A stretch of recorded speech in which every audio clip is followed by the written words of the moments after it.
নগরকান্দার সর্বস্তরের তৌহিদি জনতা কর্তৃক আয়োজিত পশ্চিমবঙ্গের মুসলমানদের উপর বর্বর হামলার প্রতিবাদে আজকের এই অনুষ্ঠানে আমন্ত্রিত সকল অতিথিবৃন্দকে জানাই বিপ্লবী শুভেচ্ছা। আজ এখানে আমরা উপস্থিত হয়েছি অত্যন্ত দুঃখ ভরা ক্লান্ত মন নিয়ে, কারণ আমরা জানি আমাদের পার্শ্ববর্তী দেশ, যেখানে আমাদের যে সংখ্যালঘু মুসলিম রয়েছে তাদের যে ধর্মীয় অধিকার সেটা ক্ষুণ্ণ করা হয়েছে। প্রতিনিয়ত তাদের উপর বর্বর অত্যাচার চালানো হচ্ছে। আমরা জানি আল্লাহ রাসূল বলেছেন সমগ্র বিশ্বের মুসলমানরা একটা দেহের মতো, তাদের একটা অঙ্গ যখন আঘাতপ্রাপ্ত হয় তখন বাকি অঙ্গগুলো কেঁপে উঠে। সেই জায়গা থেকে আমরা আমাদের সেই নৈতিক এবং ধর্মীয় জায়গা থেকে আজকের এই প্রতিবাদ সমাবেশে উপস্থিত হয়েছি।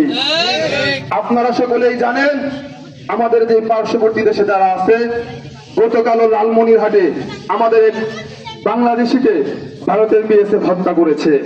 ঠিক তার দুদিন আগে কসবা সীমান্তেও আমাদের দুজন বাংলাদেশিকে তারা হত্যা করেছে।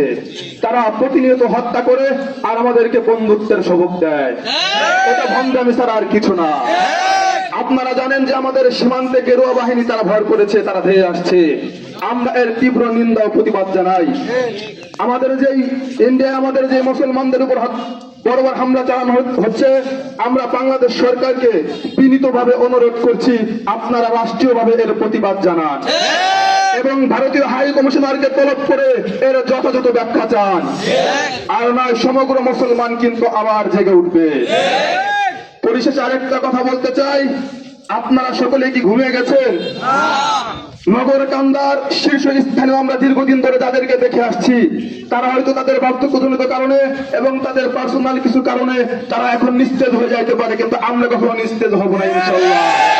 আমরা সর্বদা আমাদের জায়গা থেকে সর্বদা আমরা আমাদের যতটুকু আমাদের সামর্থ্য কোলায় আমরা সেই অনুযায়ী আমরা সর্বদা রাজপথে থাকবো ইনশাআল্লাহ। পরিশেষে সকলকে আবারও উদাত্ত আহ্বান জানিয়ে মুসলমানদের পাশে দাঁড়ানোর জন্য সেই উদাত্ত আহ্বান জানিয়ে আমি আমার সংক্ষিপ্ত বক্তব্য শেষ করছি।